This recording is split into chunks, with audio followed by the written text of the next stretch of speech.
Vamos a empezar este video con un dato curioso pero bastante perturbador. El FBI llegó a mencionar que es difícil saber la cantidad exacta y saber a ciencia cierta la cantidad exacta de asesinos seriales activos y que todavía no fueron identificados, pero ellos tienen un cálculo que se basa en todas estas víctimas que se van encontrando y que comparten un patrón, y eso fue lo que define este cálculo que indica que posiblemente en Estados Unidos, y solo en Estados Unidos, hay un total de 50 asesinos seriales activos que no fueron capturados y no fueron identificados.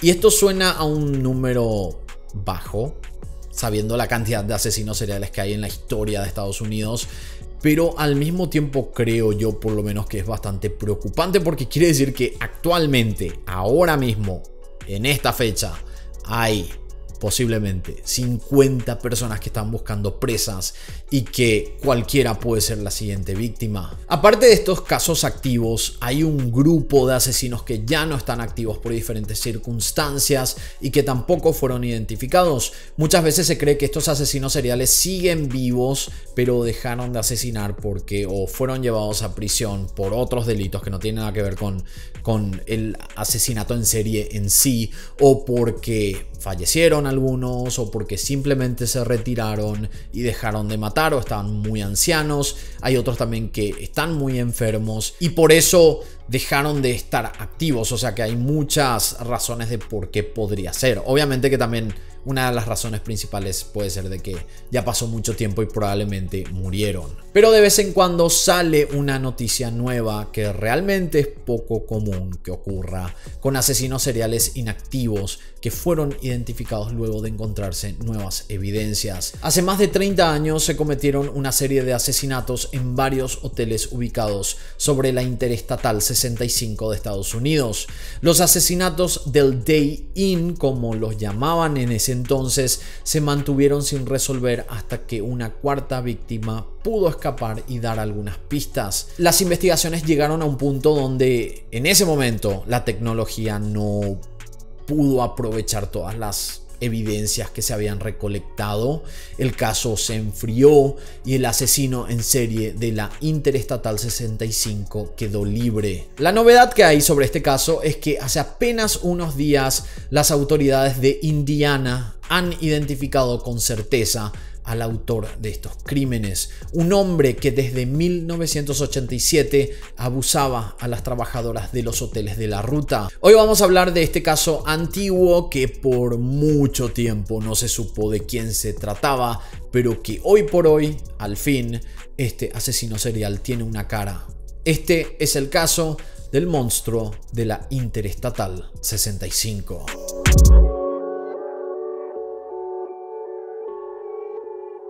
En 1987, Elizabethtown era un pueblo que tenía apenas 18.000 habitantes. En esa época no había mucho más que 2 hoteles para que los choferes que conducían toda la noche pudieran parar a descansar, además de unos pocos lugares de comida rápida, y también había una gasolinera. Estamos hablando de 1987, donde obviamente hoy es diferente todo, pero en ese momento no había mucho en esa zona. A las afueras de la ciudad, cerca de la Interestatal 65, se había inaugurado hacía poco tiempo un nuevo Days Inn, ideal para la gente que podía pagar por la comodidad que brindaba esta empresa, este hotel. Al lado de este hotel había un lote bastante grande que se estaba usando como estacionamiento, y esto era ideal porque hay muchos camioneros que pasan o pasaban por esa ruta, bueno, siguen pasando, pero era ideal porque dejaban los vehículos, los camiones, en ese estacionamiento y aprovechaban para ir al hotel y descansar. Al otro lado de este estacionamiento se podía encontrar una opción más económica para dormir, que era el Super 8 Motel. Y déjenme decirles que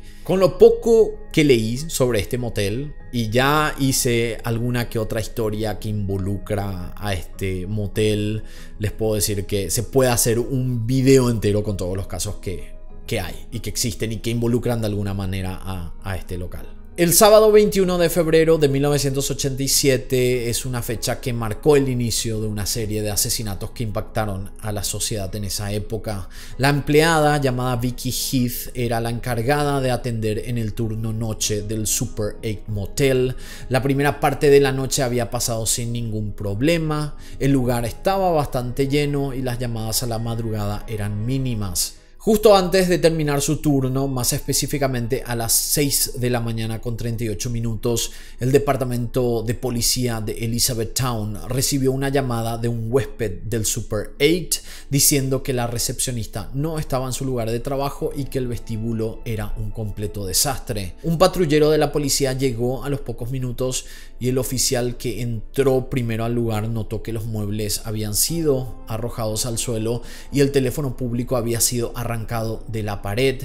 Pidieron refuerzos pensando que se trataba de un grupo de personas que había realizado esto, y mientras llegaban aprovecharon el tiempo para revisar el lugar desde el lobby hasta la puerta trasera. Ahí fue cuando encontraron un cuerpo femenino, estaba tirado detrás del contenedor de basura. Vicky Heath estaba acostada boca arriba, no poseía signos vitales, su ropa estaba destrozada, tenía sangre y barro en varias partes del cuerpo y al parecer la habían disparado en la cabeza. Además, habían huellas de pisadas desde el charco de sangre que había ahí hasta el estacionamiento, lo que comprobaba que alguien más estuvo ahí y se escapó por la parte trasera. La autopsia reveló golpes y muestras de forcejeo. La habían sodomizado y disparado 2 veces en la cabeza con una pistola calibre 38. Una de las balas había salido del cuerpo y se había hundido en el suelo, que luego pudieron recuperar esta bala. No tenían a ningún sospechoso. Las únicas pruebas que encontraron eran la ropa de Vicky. Se procesaron luego como evidencia, ya que ahí fue cuando se encontró material biológico que se podría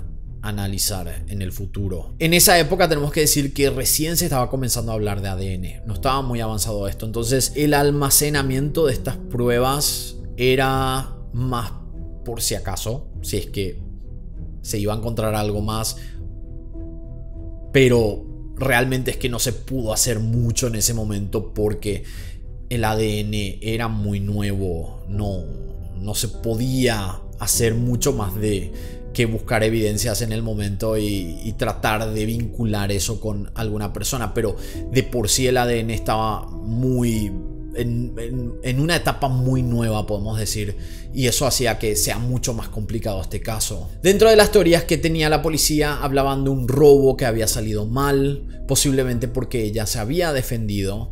Otros decían que podría haber sido un crimen pasional. Yo sé que ya no se dice crimen pasional, mucha gente me dijo, pero en esa época todavía se utilizaba esa frase de crimen pasional. Aclaro eso por las dudas. La policía estaba desconcertada y en esa época no tenían mucho para trabajar. Un poco después ocurrió otro crimen que fue bastante importante, también en un hotel y también situado en la Interestatal 65.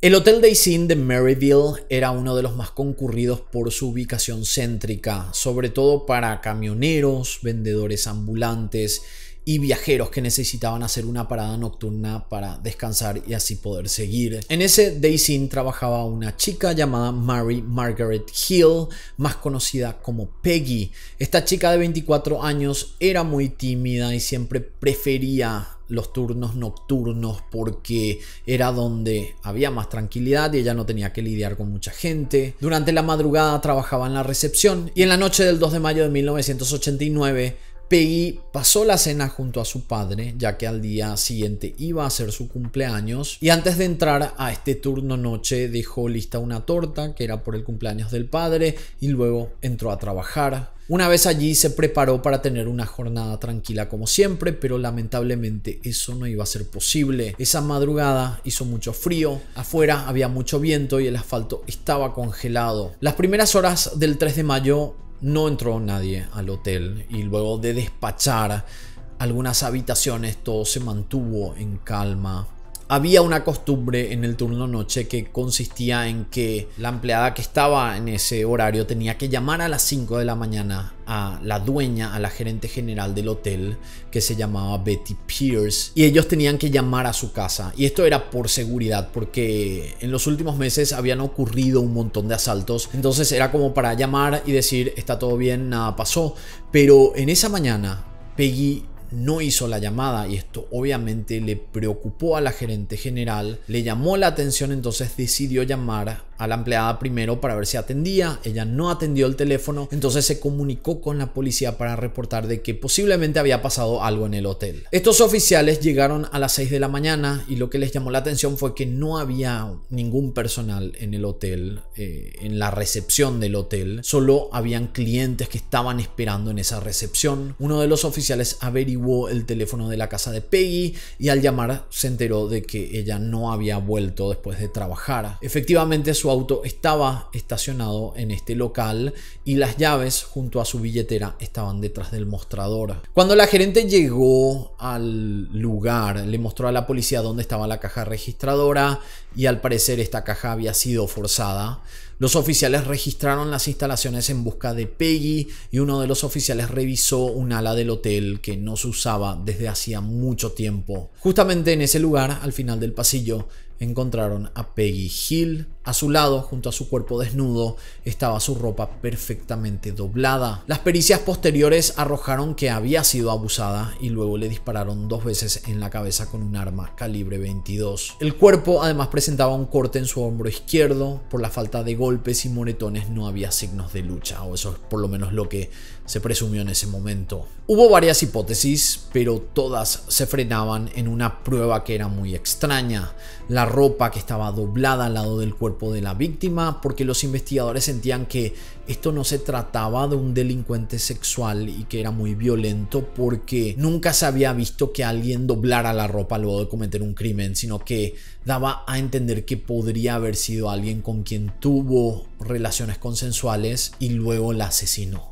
Eso es lo que se pensaba en ese momento. También analizaron que podría tratarse de un robo y que luego la llevaron el cuerpo hasta esa zona aislada. Otro dato importante fue que a la caja le faltaba solo $179, entonces dejaron de lado la teoría del robo como acción principal y apuntaron al abuso y al asesinato. O si no, quería decir que si era robo, él probablemente iba a robar todo lo que había. En verdad faltaba parte del dinero que estaba en esa caja. Mientras ataban cabos sueltos, la policía investigó un hecho similar en otro hotel Days Inn en la misma noche del asesinato de Peggy. Estaba a 1 hora de distancia en vehículo y los hechos se mostraban casi idénticos.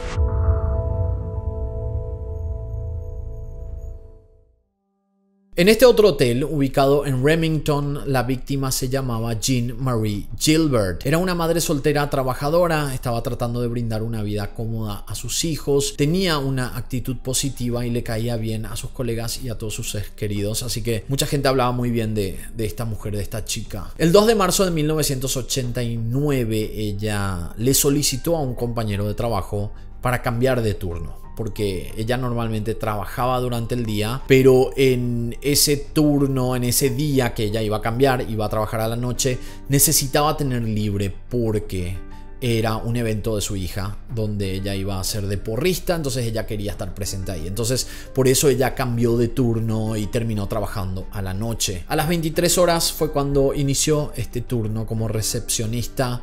Mientras Jean trabajaba atendiendo y despachando a la gente, aprovechaba el tiempo libre para realizar otras tareas personales en el lugar. Alrededor de las 6 de la mañana, la oficina del alguacil del condado de Jasper comenzó a recibir llamadas de clientes del Remington Days Inn, quienes denunciaron que querían pagar su cuenta para poder retirarse, pero que no había nadie que los pudiera atender. Y muchos de estos llamados tenían que ver con consultas sobre si es que ellos podían abandonar el lugar sin pagar, porque muchos de estos clientes estaban apurados o tenían que seguir su camino para llegar a tiempo a sus destinos. Y ahí fue cuando la patrulla fue hasta el hotel y descubrieron que la puerta de la oficina de registro del hotel estaba cerrada. En ese horario además era el horario de reemplazo de turno, pero como la puerta estaba cerrada, este empleado no pudo ingresar para empezar a trabajar. Al no poder acceder, llamaron al gerente general del hotel y cuando llegó abrió la puerta. En el Remington Day Inn, los agentes de policía finalmente accedieron a la oficina y notaron que la escena del crimen parecía la de un robo violento. La caja registradora estaba forzada y la recepcionista Jean Gilbert no estaba en su puesto, pero sí estaban ahí su bolso y sus pertenencias personales. Por la radio, los efectivos fueron alertados de un llamado importante. Habían descubierto un cuerpo desnudo tirado al costado del County Road en la 150 West. Los oficiales se presentaron en el lugar y descubrieron que el cuerpo desnudo de la víctima correspondía al de una mujer. Parecía haber sido agredida sexualmente y posteriormente asesinada. En cuestión de horas, los restos fueron identificados como la empleada desaparecida del Remington Days Inn, Jean Gilbert. Según la evidencia que la policía encontró en el hotel, pudieron deducir que el asesino ingresó al vestíbulo entre las 4:30 y las 5 de la mañana usando un arma de fuego, sometió a Jean y después robó la caja donde estaba todo el dinero del hotel. Como no había mucho efectivo, el criminal cerró las puertas delanteras y sacó a la recepcionista por una parte lateral. Luego la subió a su auto y según las huellas y la disposición de la ruta, se cree que el asesino probablemente huyó por la Interestatal 65 hasta llegar al lugar donde encontraron el cuerpo sin vida de esta mujer. Vale la pena aclarar que en el cuerpo de esta mujer se encontraron los aros, los aretes que ella tenía y también tenía unos cuantos anillos que tenían un valor interesante, pero no habían encontrado su uniforme de trabajo porque ella estaba totalmente desnuda. En la autopsia de Jean también se supo que le habían disparado 3 veces con un arma de fuego calibre 22 detrás de la oreja izquierda, el mismo lugar donde Peggy, la víctima del Days Inn de Maryville, recibió también los disparos. Los periodistas no tardaron en unificar estos asesinatos. A partir de ese momento, ellos pasarían a llamar a esta serie de asesinatos como los asesinatos del Days Inn y con el tiempo pasaría a llamarse en singular como el asesino de la Interestatal 65. Luego apareció una víctima más, pero afortunadamente en este caso la diferencia era que esta mujer sí pudo sobrevivir.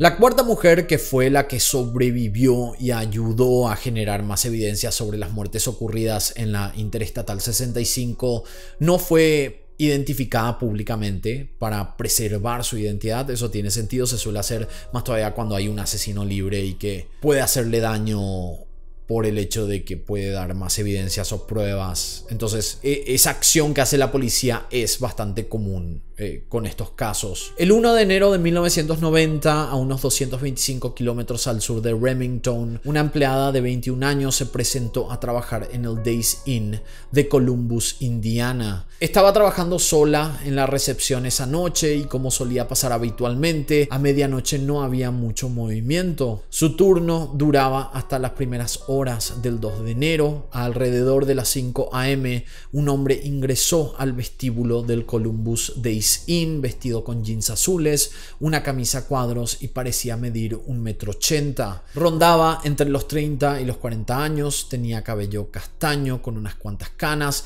pero lo tenía tapado con un gorro. El hombre también tenía una barba larga y tupida y según la descripción de esta mujer tenía un aspecto desagradable. Lo que le llamó la atención a la recepcionista fue el color verde de sus ojos y también que tenía una desviación en el ojo derecho, lo que suelen llamar ojo vago. Él parecía una persona amistosa. Esto fue lo que ella declaró y también dijo que le pidió cambio para una máquina expendedora de cigarrillos y también luego le preguntó si es que había buenos restaurantes cerca de ese lugar.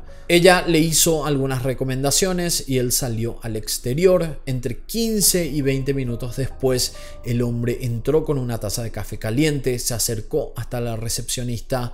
Ella le sonrió esperando que una nueva consulta o si es que tenía alguna otra duda, pero él le arrojó el líquido caliente en la cara. Ella trató de entender lo que estaba pasando en ese momento y vio que el hombre saltó detrás del mostrador y empezó a robar todo lo que había. Para asustarla, le mostró que tenía un cuchillo. Después de sacar el dinero que había en la caja registradora, se dirigió a esta mujer y la empezó a empujar hasta el área trasera del hotel.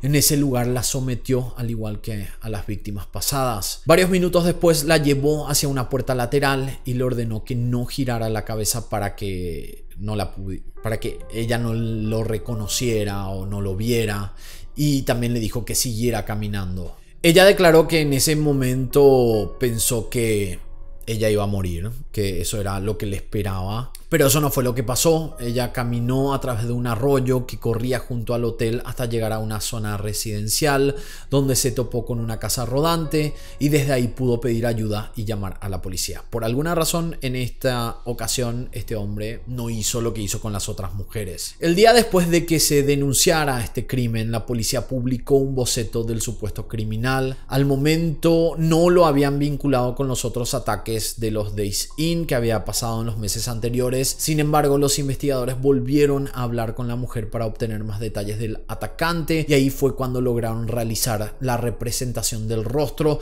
que luego sería de mucha ayuda para esta investigación. El asesino de Days Inn fue buscado por Indiana y sus alrededores. En esas fechas ocurrieron otros asesinatos más y otros crímenes que se trataron de vincular con este mismo hombre, pero la verdad era que el modus operandi no era el mismo. Entonces los oficiales empezaron a analizar o que no tenían nada que ver, que eran crímenes aislados o que quizás él había cambiado el modus operandi y estaba asesinando de diferentes maneras. Y eso también significaba que probablemente muchos de estos crímenes que ocurrieron, que no fueron vinculados oficialmente, quizás sí eran de este hombre, y muchas víctimas o muchos casos se quedaron sin resolver y sin vincularlos oficialmente con este asesino.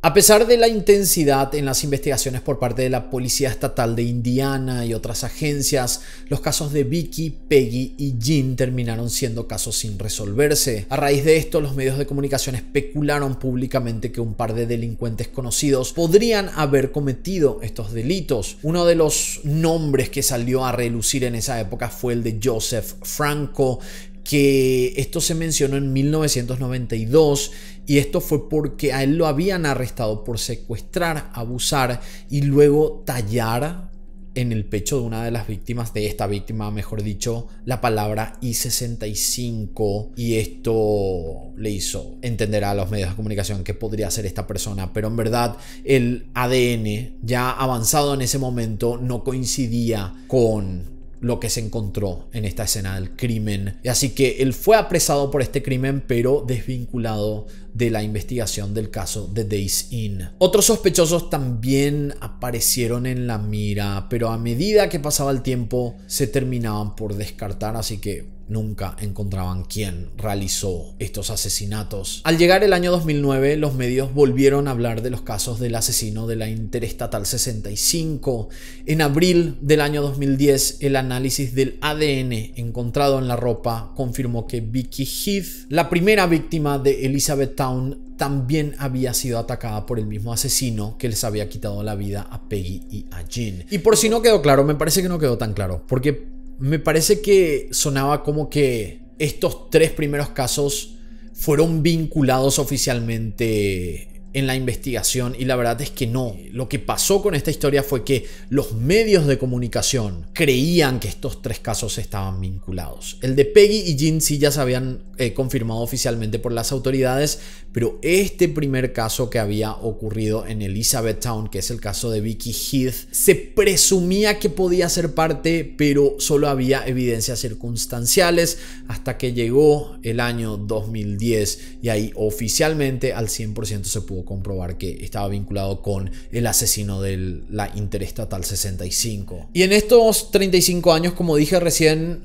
ocurrieron un montón de asesinatos y crímenes que podrían relacionarse de alguna manera con esto, pero que no estaban al 100% confirmados. Entonces, por eso se cree que este caso tiene muchas más víctimas que no fueron identificadas oficialmente con este hombre. La policía tampoco sabía las motivaciones de los primeros casos. No sabían si era porque el hombre tenía un problema mental o si el motivo principal era robar. El misterio se mantuvo por muchos años y aunque parecía imposible, porque la verdad es que con estos casos parece como que nunca se va a resolver, como que nunca vamos a saber, pero hace poco tiempo se confirmó la identidad y se reveló quién fue el asesino de la Interestatal 65.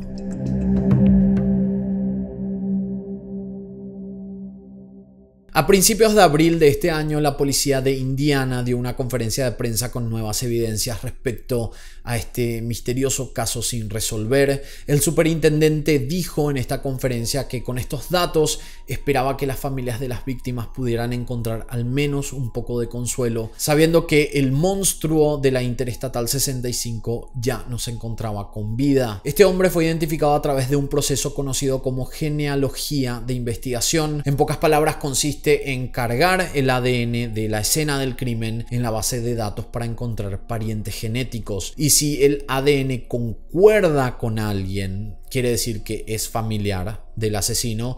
Y si concuerda al 100%, obviamente significa que se trataría del propio asesino en sí. Durante la investigación, las autoridades recolectaron evidencias y esto fue lo que hicieron. Ellos agarraron estas pruebas, estas muestras de ADN que se habían preservado de buena manera y que ocurrieron a finales de los años 80. Llevaron estas muestras al laboratorio y ahí fue cuando trataron de encajar estas muestras con la base de datos que tenían en ese momento. Y ahí fue cuando salió la identificación con un valor positivo del 99,9999%. Además, al contar con el boceto del dibujo realizado por la víctima de Columbus, que fue la que sobrevivió, se pudo prácticamente decir, sí, esta fue la persona. Este fue el asesino de la Interestatal 65. Y así confirmaron que Harry Edward Greenwell era este asesino. Él nació el 9 de diciembre de 1944 en una localidad llamada Louisville. Sus padres fueron Paul y Dorothy Greenwell. El 17 de enero de 1963, Harry fue arrestado por un robo a mano armada en Louisville y fue sentenciado a 2 años en el reformatorio, sumado a 5 años de libertad condicional. A principios de 1965 volvió a ser arrestado en el condado de Jefferson, pero esta vez por un cargo de sodomía, y 4 años más tarde fue puesto en libertad condicional en la penitenciaría estatal de Kentucky. El 28 de abril de 1978 su esposa murió en el incendio de una casa. Años después, Harry volvió a formar una pareja, a estar en una relación con una mujer llamada Julie, una madre soltera de 39 años que anteriormente había estado en una relación bastante abusiva. Después de un tiempo, la pareja se casó y lograron adoptar a una hija. En 1982, Greenwell recayó en la delincuencia y nuevamente fue arrestado y sentenciado a prisión por un robo en Iowa. Durante su arresto, Greenwell escapó de la custodia y fue recapturado 2 veces hasta su liberación en 1983. Una vez que estuvo en libertad, consiguió un empleo como trabajador ferroviario y trabajó en las vías del Medio Oeste. Unos años más tarde vinieron los ataques de los hoteles Daysine, que le dieron el infame nombre del I-65 Killer. Hace unos días, cuando se supo la verdadera identidad del asesino, su última esposa, llamada Julie Jenkins, declaró grandes detalles de la vida privada del asesino de la Interestatal 65. Ellos estuvieron casados por casi 20 años y lo primero que ella dijo, esta mujer de 73 años, fue que ella estaba sorprendida por esto, porque a pesar de que ella tuvo una relación abusiva con el primer esposo, que ya habíamos comentado con Harry, ella tenía una buena relación. Ella comentó que él era amable, era cariñoso, pero que de repente de vez en cuando tenía un mal carácter, pero que esto no era inusual o poco normal. También dijo que ella no creía que por tener este carácter él iba a matar o asesinar a alguien. Ella no se esperaba eso. Y justamente una de las preguntas claves en su declaración fue si en algún momento ella sospechó de su esposo, y ella dijo que no. Dijo que ella no se esperaba, pero también declaró que al ver cómo se fueron dando las situaciones, consideraba que seguramente podrían aparecer más víctimas de Harry, porque era como que nadie sospechaba. Él seguía haciendo esto y ocultaba muy bien lo que había hecho. Entonces por eso ella decía que probablemente ella esperaba que existieran más casos que ocurrieron antes, durante o después de los hechos que sí fueron confirmados. Curiosamente, cuando Harry Jenkins murió en el año 2013 a sus 68 años, su obituario lo describía como un hombre de familia, granjero, buena persona y un alma generosa. Él falleció luego de varios años de tener cáncer. Nadie, ni sus familiares,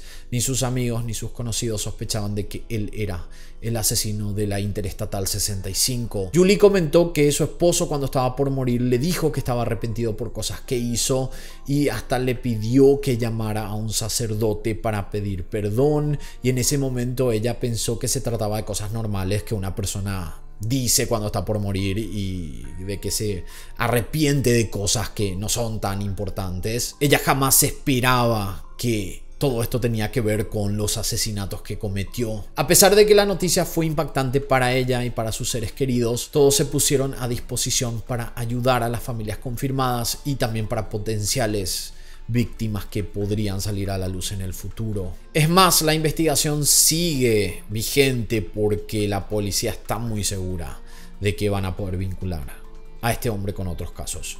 Pero hasta la fecha de la grabación de este video, por lo menos, los únicos casos confirmados fueron estos 4 que conté en este video. También tomemos en cuenta que la Interestatal 65 se extiende desde una ciudad que se llama Mobile en Alabama hasta el norte en Indiana. Entonces posiblemente van a tener que analizar un montón de casos que estaban sin resolverse a lo largo de esa carretera y también en los hoteles, como para seguir con o buscando el modus operandi que él hacía durante esos años. Hasta aquí el caso del día de hoy. Como siempre, espero sus comentarios aquí abajo. Vamos a debatir, díganme qué opinan sobre esta historia muy reciente, antigua porque pasó hace mucho tiempo, pero reciente porque recién se descubrió quién era este asesino serial. También quiero saber qué opinan sobre esto de que hay 50 asesinos seriales que sí están activos o siguen activos en Estados Unidos, lo que me hace pensar que en el mundo hay muchos más. De esta manera, nosotros nos encontraremos en la próxima historia. Quiero agradecer a todos los miembros de historiascriminales.com que gracias a sus pagos mensuales podemos seguir produciendo contenido. Los miembros pueden ver los videos antes y sin comerciales. También a Eli Estigarribia en producción general y a Guille González en edición.